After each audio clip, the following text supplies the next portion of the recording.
Assalamualaikum warahmatullahi wabarakatuh. Perkenalkan, nama saya Firna Artianingrum, NIM 3518128 dari kelas mata kuliah Keluarga Islam. Di sini saya akan menjelaskan mengenai rancangan mini riset saya yang dengan judul Penerimaan Orang Tua yang Memiliki Anak Berkebutuhan Khusus, disebut dengan autis di SLB Kota Pekalongan. Yang pertama, autis adalah suatu gangguan perkembangan yang berat dan kompleks pada anak. Gejalanya sudah tampak sebelum anak mencapai usia 3 tahun.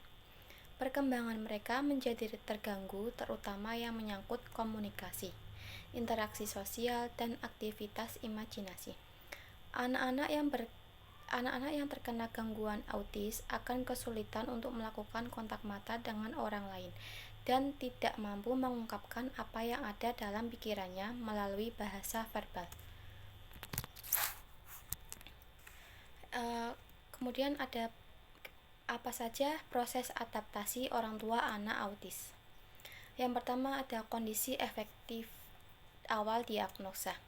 Memiliki anak dengan gangguan autis adalah sebuah ujian tersendiri bagi orang tua.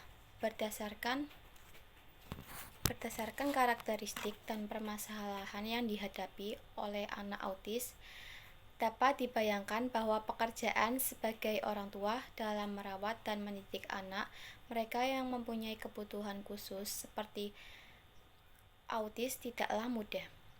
Hal ini akan sangat mengganggu kondisi efektif orang tua ketika pertama kali mendapatkan diagnosa bahwa anaknya menderita autis. Perasaan sedih, kecewa, bahkan tidak menerima takdir dan menyalahkan diri sendiri sangat mungkin dialami oleh orang tua pada awal menerima diagnosa bahwa anaknya menderita autis. Beban yang berat pastinya sudah terbayangkan dalam proses mendidik dan mengasuh anaknya. Selain itu, beban rasa malu terhadap orang lain karena anaknya berbeda dengan anak-anak lain yang juga menjadi beban tersendiri. Selain menyalahkan takdir, orang tua anak autis juga sering merasa malu dengan keberadaan anaknya. Rasa malu ini sangat terasa ketika anak mereka bergaul dengan anak-anak lain yang kondisinya berbeda. Tidak jarang anaknya mendapatkan olok-olok dari orang-orang yang ada di sekelilingnya. Bahkan ada sebagian orang tua lainnya yang menyalahkan anaknya bergaul dengan anak autis. Perlakuan seperti ini seringkali membuat orang tua anak autis merasa marah sekaligus sedih karena anaknya tidak diterima oleh lingkungannya. Selain perasaan marah dan sedih, perasaan bimbang, kecewa, dan tidak menerima keadaan juga selalu membayang-bayangi orang tua anak autis setiap saat. Kondisi ini membuat orang tua terkadang terpuruk dan putus asa terhadap ujian yang menimpanya. Hal ini membutuhkan waktu yang cukup lama bagi orang tua untuk mampu bangkit dan beradaptasi dengan kondisi yang ada.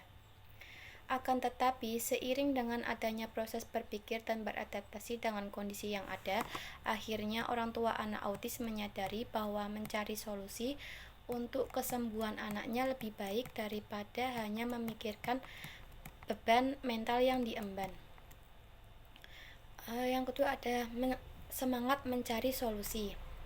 Menghadapi berbagai macam kejanggalan dan perilaku-perilaku yang berbeda dengan anak-anak normal lainnya, orang tua anak autis berusaha mencari solusi dan berbagai informasi mengenai penyimpangan anaknya.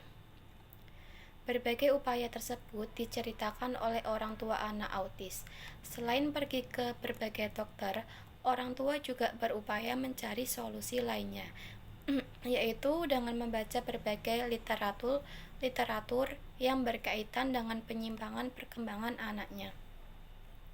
Berdasarkan berbagai literatur dan masukan dari beberapa dokter serta orang-orang yang ada di sekitarnya, akhirnya orang tua memutuskan untuk menyekolahkan anaknya ke sekolah luar biasa atau sekolah SLB, dengan harapan anaknya bisa dididik dan dilatih memiliki perilaku yang lebih baik serta bisa bergaul dengan teman-teman lain seusianya.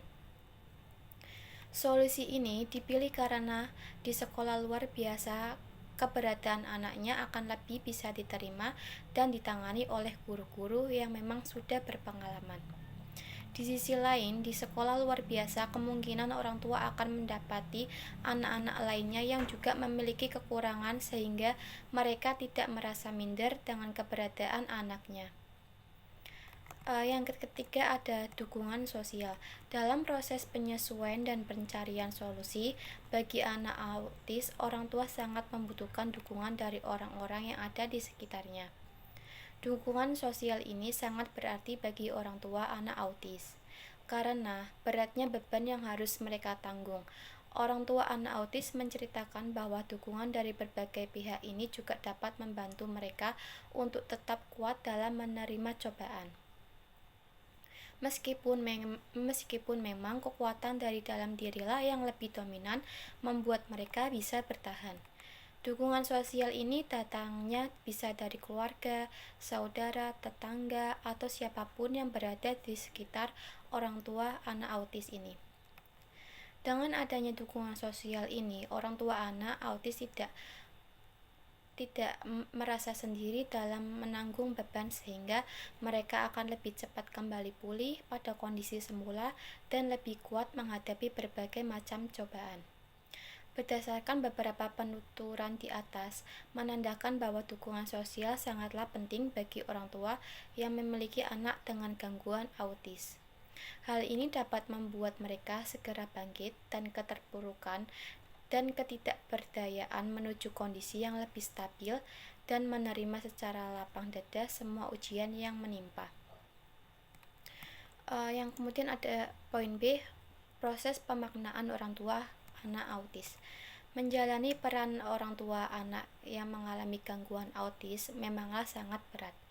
Hal ini membutuhkan tenaga ekstra dan waktunya yang cukup lama untuk bisa menerima dan memaknai setiap masalah yang dihadapi.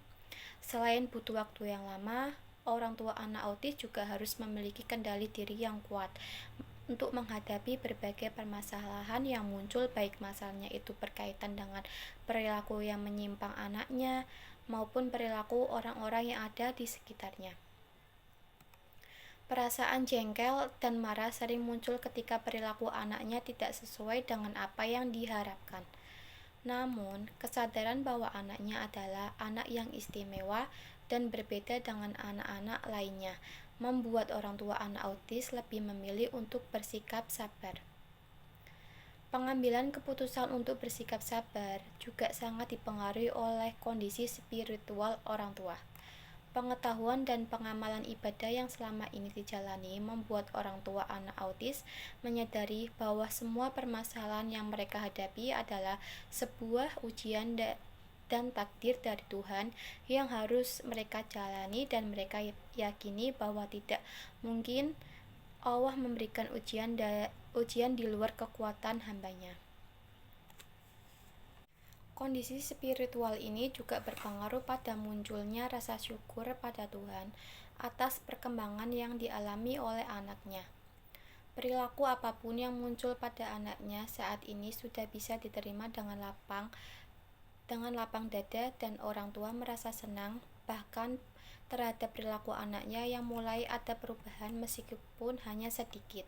Akhirnya, berbagai macam pengalaman dan proses pencarian solusi ini membawa orang tua anak autis kepada penerimaan diri yang positif dengan hubungan yang harmonis dengan semua orang.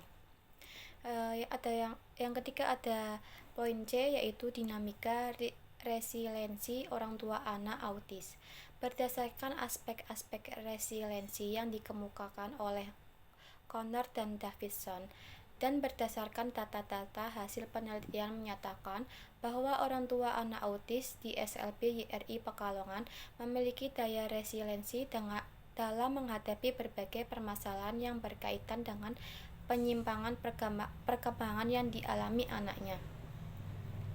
Pembentukan resiliensi pada orang tua yang memiliki anak autis dipengaruhi oleh beberapa faktor, di antaranya pola pikir terhadap persoalan yang dihadapi, semangat yang tinggi untuk mencapai tujuan, penerimaan diri yang positif, dan adanya pengaruh kondisi spiritual.